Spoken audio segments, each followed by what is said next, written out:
Hi, this is Joe from Beards, Blades, and Hair, and today we are reviewing a straight razor from the 1880s. This is the Joseph Rogers & Sons Master Razor number 1. This is the first straight razor I've ever owned, and I just wanted to show you that although straight razors are still being made today, you are quite welcome to use a straight razor from the 1880s, the 1960s in the case of the Doberfokker bite, or anywhere in between and beyond. So it's an amazing hobby to get into for that reason. So this straight razor has been with me for, about 6 years now, and it's a fully hollow ground. It's a 5/8 razor and has a square point. For those of you not familiar, 5/8 is this from here to here is what 5/8 means. And then the hollow ground is how narrow, you can see how it narrows down super quick early on.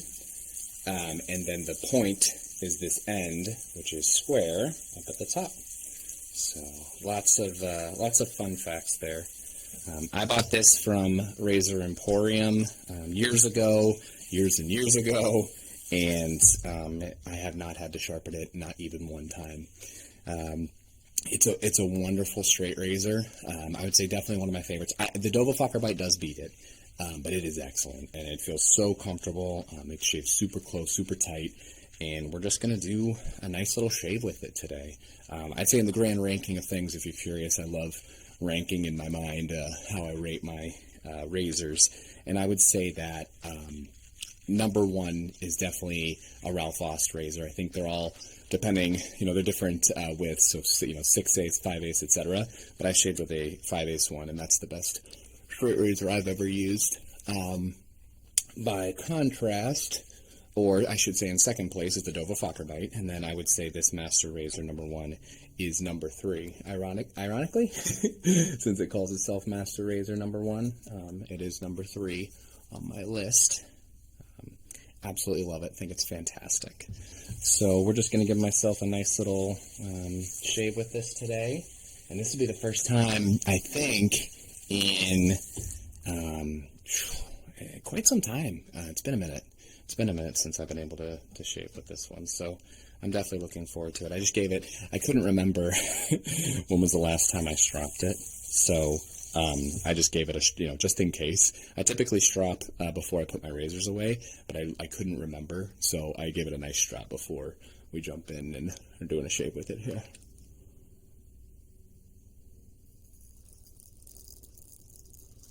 Oh yeah, smooth as butter. Absolutely fantastic. It's crazy. I even for me, you've heard me say on this channel before that I don't think you have to sharpen straight razors that much. I still can't believe I haven't had to sharpen this one. I mean, geez, how's this held so well?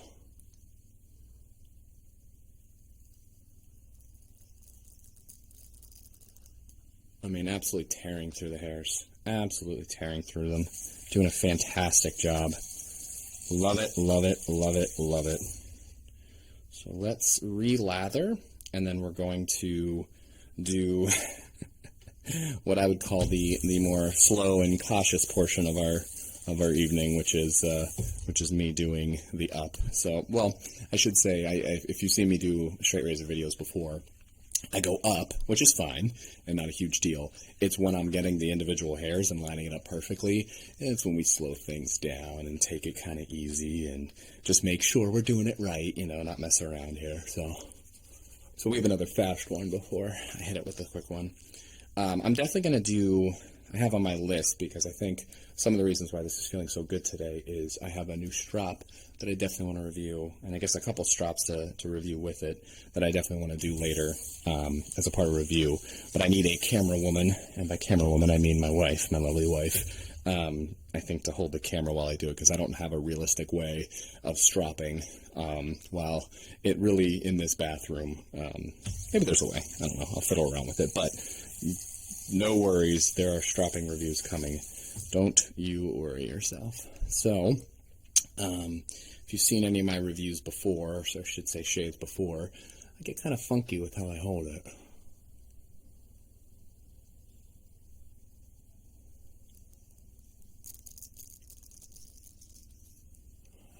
Hopefully that's coming across real well, that crunch you get when you're cutting the individual hairs on the straight. Oof. Oof. Oof, oof, oof. Love it, love it, love it. And so whatever nice 1800s gentleman was using this straight, he was a lucky man, huh?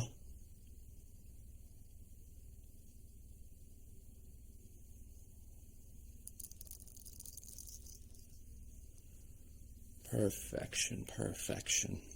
So let's get the individual hairs here, and then we'll come in real close. So hope you're comfortable. I'm going to get real close here and make sure I got the exact line I want. Let's see if I can keep it on camera.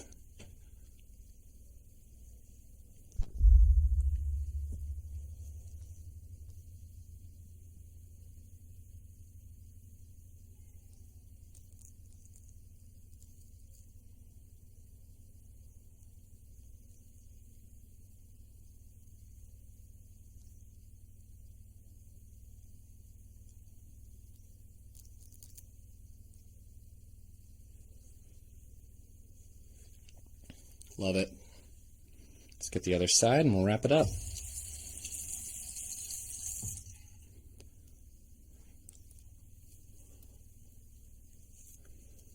You kind of have to wipe off your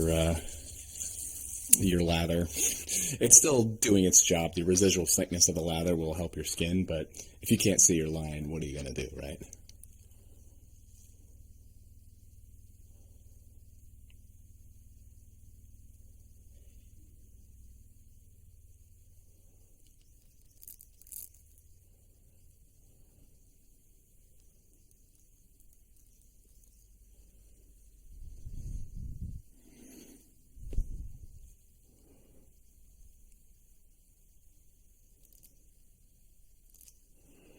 All right, absolutely love it.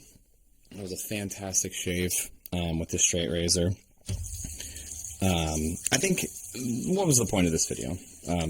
Should you go buy the Joseph Rogers and Sons straight razor?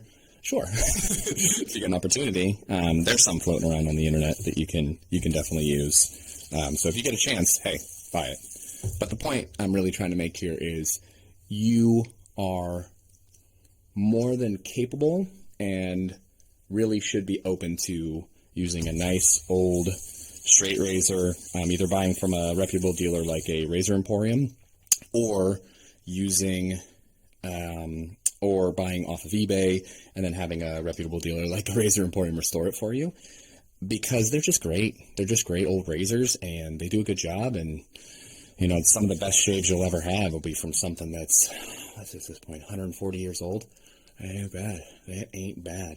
I'm using, I'll link below my video for the best post shave routine, but we're basically going through it now. I'm using a alum block from Phoenix Artisan Accoutrements.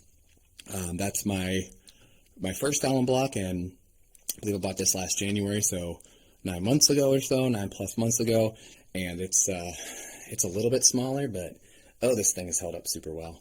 And if you're familiar with my post-shave routine, first I layer the skin with it, and it seals up any very teeny tiny cuts that you have, and then afterwards I give it a couple minutes, and then I apply the Phoenix Artisan Accoutrements jelly and the post-shave jelly, and it works fantastic. We don't need to see all that through, but I at least wanted to show the beginning of it. With that being said, this has been Joe from Beards, Blades, and Hair, and until next time.